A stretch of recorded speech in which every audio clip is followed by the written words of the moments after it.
নয়ন কিচেনে চলে এসেছি একটা রেসিপি নিয়ে। তো রেসিপিটা হলো আলু চিপস। তো আলু চিপস কিভাবে বানাতে হবে সেটাই দেখানোর জন্য আলু চিপসটা কিভাবে বানাতে হয় সেটা দেখানোর জন্য চলে এসেছি। তো দেখতে থাকুন। প্রথমে আলুগুলো আমি খোসা ছাড়িয়ে নেব। আর এগুলো বানানো খুবই সহজ, কিছুটা বানিয়ে রাখলে বাচ্চারা চাইলে পরে দোকান থেকে না এনে বাড়িরগুলো খাওয়ানোই ভালো। তো বাড়িতে বানিয়ে রেখে দিতে পারবেন অনেক দিন ধরে। তো পুরোটা দেখতে থাকুন। তো বাচ্চারা বায়না করতে থাকে, তো আলু চিপস এরকম বানানো বাড়িতে যদি বাচ্চাদেরকে দেওয়া হয় হাতে, খুব খুশি হয় আর খেতে খুব মজা পায়। তার জন্য খুব সহজে বানিয়ে নিতে পারবেন বাড়িতে আলু চিপস। তো দেখতে থাকুন। তো এরকমভাবে আলুগুলো খোসা ছাড়িয়ে নিতে হবে। তো এখানে আমি ছাড়িয়ে নিয়েছি, এখানে জলের মধ্যে দিয়ে দিচ্ছি যাতে না কালো হয়ে যায়। তো এরকমভাবে তো জলে ডুবিয়ে রেখেছি আলুগুলো যাতে কালো না হয়ে যায়। এখন আমি ভালো করে আলুগুলো ধুয়ে নেব। তো আলুগুলো ভালো করে ধুয়ে নিয়ে এসেছি। এখন একটা ঘষনি নিয়েছি, আলুটা ঘষে নেব। ততক্ষণে জলটা বসিয়ে দিয়েছি, জলটা গরম হতে হবে। তো এখানে গরম জল বসিয়ে দিয়েছি। তো ঘষণের সাহায্যে এরকমভাবে ঘষে ঘষে কেটে নিতে হবে গোল গোল পাতলা পাতলা করে।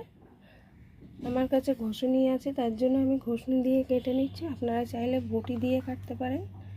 দেখুন এরকম পাতলা করে কাটতে হবে। এখানে আমি জল নিয়েছি, তো জলে এখন ডুবিয়ে রাখতে হবে আলুগুলো ঘষার পরে, তা না হলে কালো হয়ে যাবে।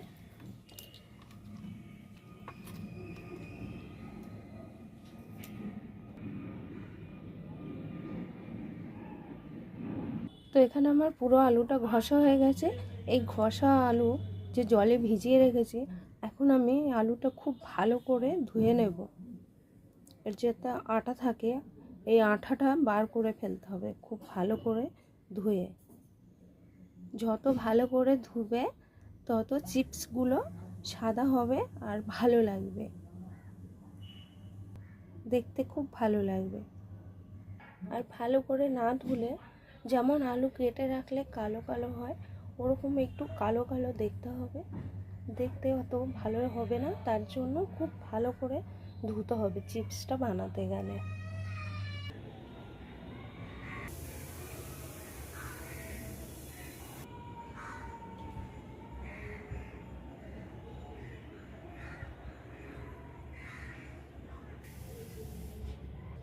তো আলুগুলো ধোয়ার জন্য চলে এসেছি কলে।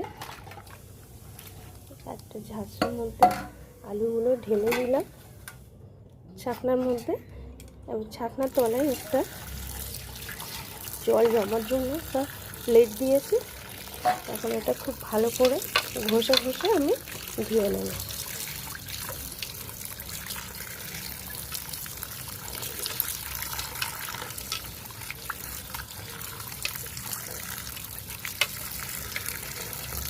তো এরকমভাবে খুব ভালো করে ধুয়ে নিতে হবে।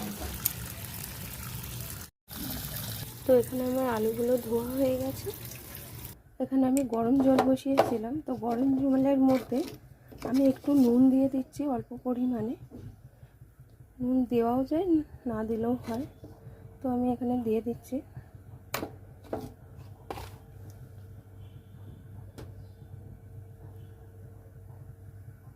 এখানে তো জলটা ভালো মতো ফুটে গেছে, দেখেই নিয়েছি। জলটা এরকমভাবে ফুটবে তখন আলুগুলো দিয়ে দিতে হবে। তো এখানে আমি আলুগুলো দিয়ে দিচ্ছি।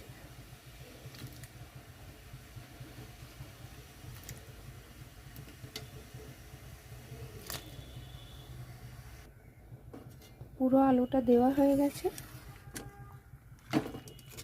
এখন আলুগুলো একটু নেড়ে দিচ্ছি।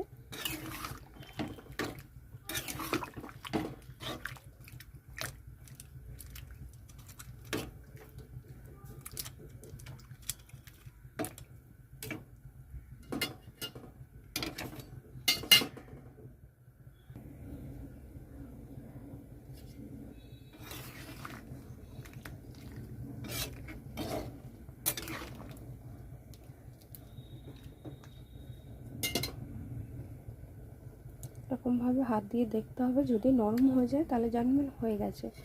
আপনারা যদি এটা কালার করতে চান তাহলে একটু হলুদ দিয়ে দিতে পারেন। আমি এখানে কালার করছি না, যেহেতু হলুদ দিচ্ছি না।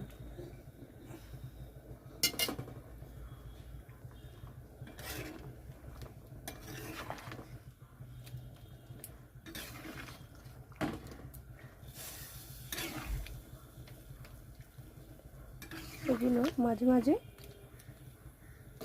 উপর নিচ করতে হবে। উপর নিচ না করলে নিচেরগুলো সিদ্ধ হয়ে যাবে, উপরেরগুলো সিদ্ধ হবে না।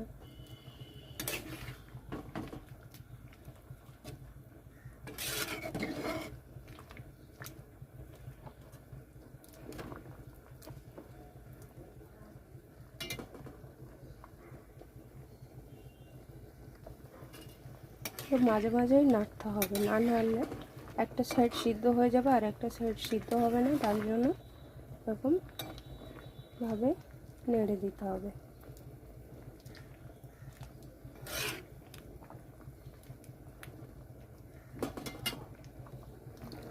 এটা খুব ফুটে গেছে,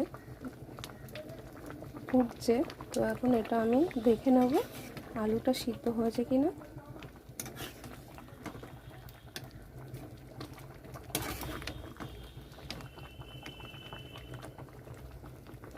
আলুটা সিদ্ধ হয়ে গেছে, এখন আমি নামিয়ে নেব। খুব বেশি সিদ্ধ করলে হবে না, বেশি সিদ্ধ করলে গলে যাবে। এমনভাবে সিদ্ধ করতে হবে, এরকমভাবে চিপলেই বুঝতে পারবেন যে এটা হয়ে গেছে।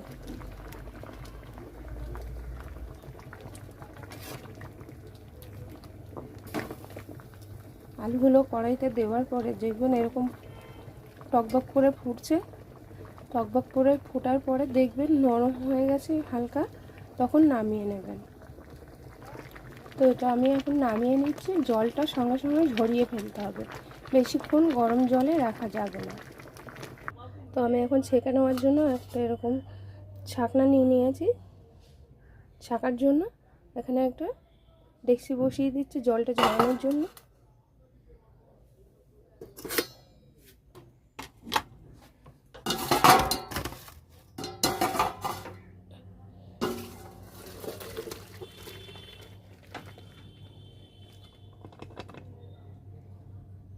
তো এরকমভাবে জলটা ঝরিয়ে নিতে হবে।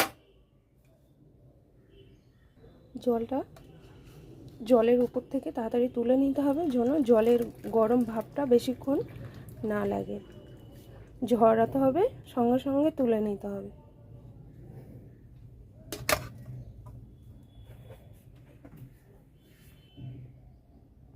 আলুগুলো নিয়ে চলে এসেছি রোদ্দুরে দেওয়ার জন্য।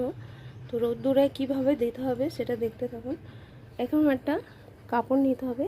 আমি এখানে নিয়েছি ওড়না, আপনারা চাইলে কাপড়ের টুকরো নিতে পারেন, ওড়নাও নিতে পারেন।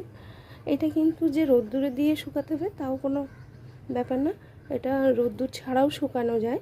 এরকমভাবে সিদ্ধ করে নেবেন, নিয়ে পাখার তলায় দিয়ে রাখবেন হালকা কাপড়ের উপরে, তাহলে শুকিয়ে যাবে।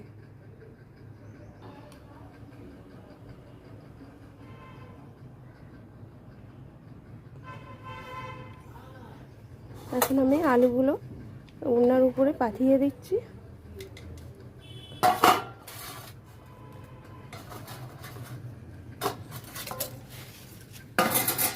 এগুলো কিন্তু একটা একটা করে কাপড়ের উপরে পাতিয়ে দিতে হবে, মেলে দিতে হবে।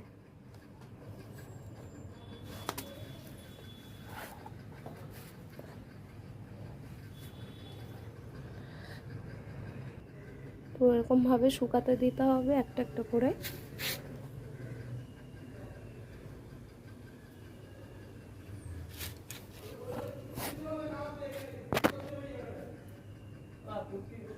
এটা কিন্তু রোদ্দুর ছাড়াও শুকানো যায়।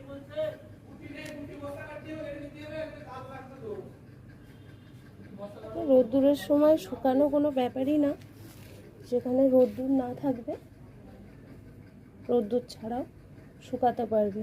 ঘরে পাখা চালিয়ে দিয়ে এরকমভাবে শুকাতে দেবেন।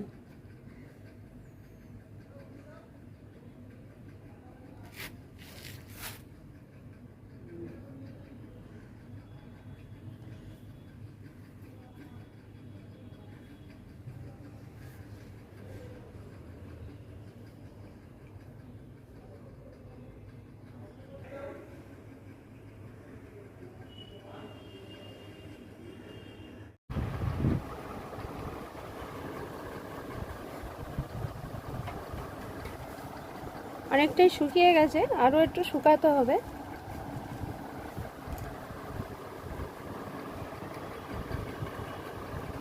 এখানে আমার আলুগুলো সব শুকানো হয়ে গেছে, দেখুন শুকিয়ে এরকম হয়েছে। এরকম শুকাতে হবে, এরকম শুকালে ভেঙে যাবে চাপলে। এখন আমরা এটা ভেজে নেব, ভেজে দেখাবো কেমন হয়েছে। তো এখানে কড়াইতে তেল দিয়েছি, তো এখানে দিয়ে দিচ্ছি ভাজার জন্য।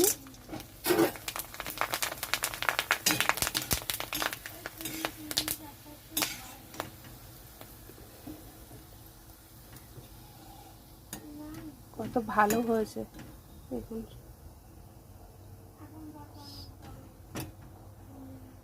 তো এরকমভাবে খুব সহজেই বানিয়ে নিন আলু চিপস বাড়িতে। তো ভাজাটা হয়ে গেছে, এখানে আমি দিয়ে দিচ্ছি একটু ওই বিট নুন উপর থেকে।